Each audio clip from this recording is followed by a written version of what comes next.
अस्सलाम वालेकुम दोस्तों, मैं हूं आपके साथ आयशा और आप देख रहे हैं खबरी मीटर। तो दोस्तों, आज की सबसे बड़ी खबर यह है कि नेपाल में ज़बरदस्त भूकंप आया है जिसकी इंटेंसिटी 6 से ज़्यादा थी। इसमें 100 से ज़्यादा लोग मारे जा चुके हैं और इससे ज़्यादा लोग घायल भी हैं। आप भी दिल्ली एनसीआर में रहते हैं तो कल रात 11:15 के आसपास भूकंप के इन झटकों को महसूस किया होगा। नेपाल से जो तस्वीरें आ रही हैं वो वाकई डरावनी है। लेकिन क्या आप जानते हैं कि नेपाल जैसा ये भूकंप गाजा के लोग हर रोज, हर वक्त, हर घड़ी महसूस कर रहे हैं और दुनिया तमाशबीन बनी देख रही है। कल इजराइल ने फिर से गाजा के एक स्कूल पर बमबारी की। टीआरटी वर्ल्ड की एक रिपोर्ट कहती है कि कल यानी 3 नवंबर को इजराइल ने गाजा के एक स्कूल पर बमबारी की जिसमें 20 लोग मारे गए। और सिर्फ यही नहीं, यूनाइटेड नेशन यानी यूएन के चीफ ये कहते हैं कि अगर आप गाजा की सड़कों पर लाशों का ढेर को देखेंगे तो आपकी रूह कांप जाएगी।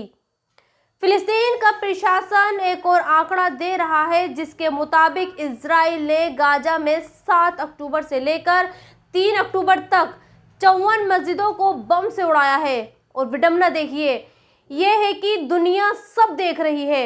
और हाँ, आपको दुनिया भर के इस्लामिक देशों में इस तरह की रैलियां दिखाई देंगी। कल हिजबुल्लाह के चीफ हसन नसरल्लाह ने बैरूत में एक रैली की। इस रैली में हजारों लोगों ने हिस्सा लिया, इस तरह के पोस्टर्स के साथ सेल्फी ली। हसन नसरुल्लाह खुद ये कहकर चला गया कि इजराइल के खिलाफ ये लड़ाई कोई युद्ध नहीं बल्कि ये धर्म युद्ध है और ये युद्ध इस्लाम और यहूदियों के बीच लड़ा जा रहा है। उसने इस रैली में हमास के लड़ाकों को शहीद भी बताया। लेकिन सवाल यह है कि क्या इस तरह की रैलियां गाजा में युद्ध को रोक सकती हैं? क्यों इस तरह की रैलियां इजराइल पर बमबारी न करने का दबाव बना सकती हैं? क्योंकि अगर ऐसा होता तो आज ये युद्ध 29वें दिन तक नहीं पहुंच पाता और गाजा के 9000 से ज्यादा लोग मौत की नींद न सोते। वैसे ये भी बहुत बड़ी विडंबना है। इजराइल कहता है कि हमास ने उसके 244 लोगों को बंदी बना रखा है, लेकिन ये देखिए कि युद्ध के 29 दिन बाद भी, पूरे गाजा को बर्बाद करने के बाद भी वो अपने लोगों को छुड़वा नहीं पा रहा। जबकि उसकी सेना ने गाजा में ग्राउंड ऑपरेशन शुरू कर दिया है और उसके सैनिक टैंक लेकर गाजा में घुस चुके हैं, लेकिन अब तक वो अपने बंदी बनाए लोगों को नहीं छुड़वा पा रहा। खैर, अब अपने देश की बात करते हैं और आपको देसी खबरों के बारे में बताते हैं। आप एल्विश यादव के बारे में तो जानते ही होंगे और आपने एल्विश यादव से जुड़ी खबर भी देख ली होगी, लेकिन आज मैं आपको हमारे देश और हमारे सिस्टम के 2 चेहरे बताना चाहती हूँ। और वो 2 चेहरे हैं एल्विश यादव और शाहरुख खान के बेटे आर्यन खान के। करीब 2 साल पहले एल्विश यादव ने अपने यूट्यूब चैनल पर एक वीडियो अपलोड की थी।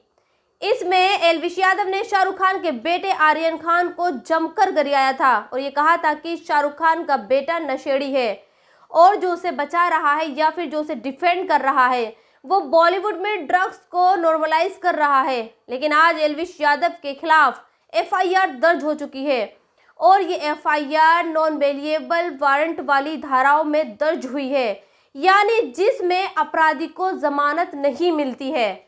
इस एफआईआर के मुताबिक एल्विश यादव रेव पार्टियां ऑर्गेनाइज करवाता था और उन पार्टियों में सांप और सांप के जहर का नशे के तौर पर इस्तेमाल होता था। अगर आप देखेंगे तो खुद एल्विश यादव के कई सारे ऐसे वीडियोस हैं जिसमें वो खुद सांपों को गले में डालते हुए देखा जा सकता है।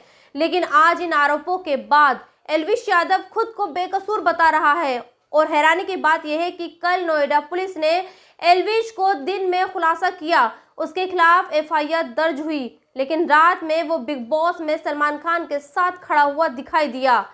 फिलहाल पुलिस ने इस मामले में 5 लोगों को गिरफ्तार किया है। अब देखना ये होगा कि एल्विश यादव को पुलिस कब गिरफ्तार करती है या फिर वो अपने हाई कॉन्टैक्ट्स के दम पर बिना गिरफ्तार हुए ही छूट जाएगा, क्योंकि हमने ये देखा है कि पिछले दिनों वो हरियाणा के मुख्यमंत्री के साथ भी दिखा है, वो महाराष्ट्र के मुख्यमंत्री के साथ भी दिखा है।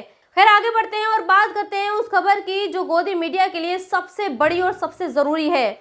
कल बीजेपी के आईटी सेल के हेड अमित मालिया ने एक खबर दी और ये बताया कि ईडी ने आसिम दास नाम के एक शख्स को गिरफ्तार किया है और इसके पास से करीब 6 करोड़ रुपए कैश बरामद किए हैं।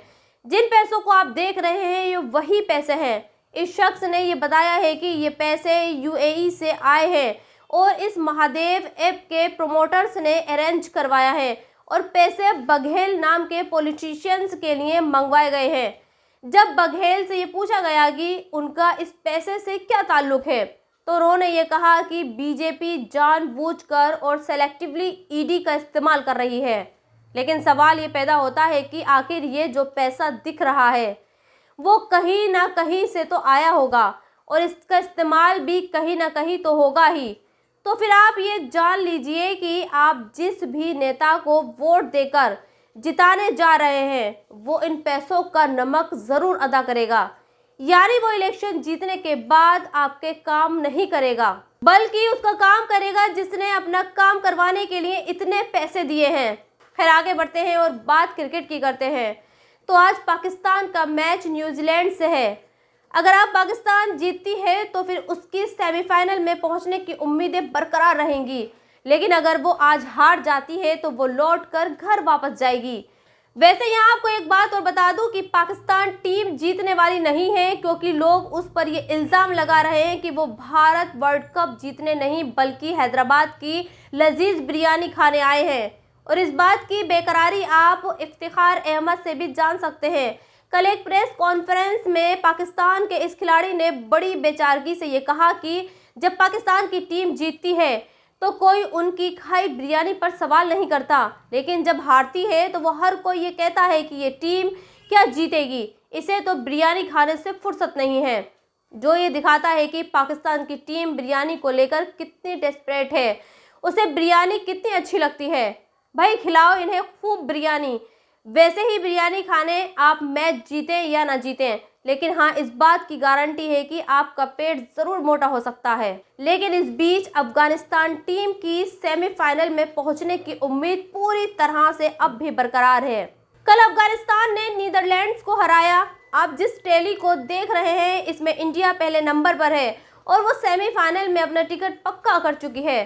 दूसरे नंबर पर साउथ अफ्रीका है, जबकि साउथ पॉइंट्स के साथ 5वें नंबर पर अफगानिस्तान है। यानी ये बहुत मुमकिन है कि अगर अफगानिस्तान अपने 2 से 3 मैच और जीत ले तो फिर उसका भी सेमीफाइनल में टिकट पक्का हो सकता है। फिर आगे बढ़ते हैं और बात आपकी सेहत की करते हैं। नॉर्थ इंडिया में पॉल्यूशन कैसा है ये मुझे आपको बताने की ज़रूरत नहीं है। पिछले कई दिनों से आप इसे महसूस कर रहे होंगे। आपकी आंखों में जलन हो रही होगी, आपका सिर भारी हो रहा होगा और आपके गले में भी खराश हो रही होगी।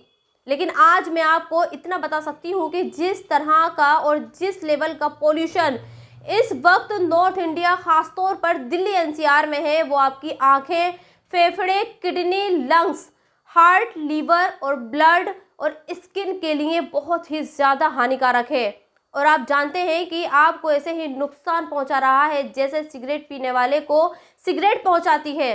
बस आप ऐसे समझ लीजिए कि आजकल आप 5 सिगरेट रोज की फूंक रहे हैं और सोचिए जो शख्स 50 सिगरेट रोज की फूंकता होगा उसके फेफड़े कैसे होते होंगे। फिर आखिर में आपको इरफान पठान के बारे में बताना चाहती हूँ, क्योंकि इरफान पठान को बीजेपी की ट्रोल आर्मी ट्रोल कर रही है और इरफान पठान के ट्रोल होने की वजह यह है।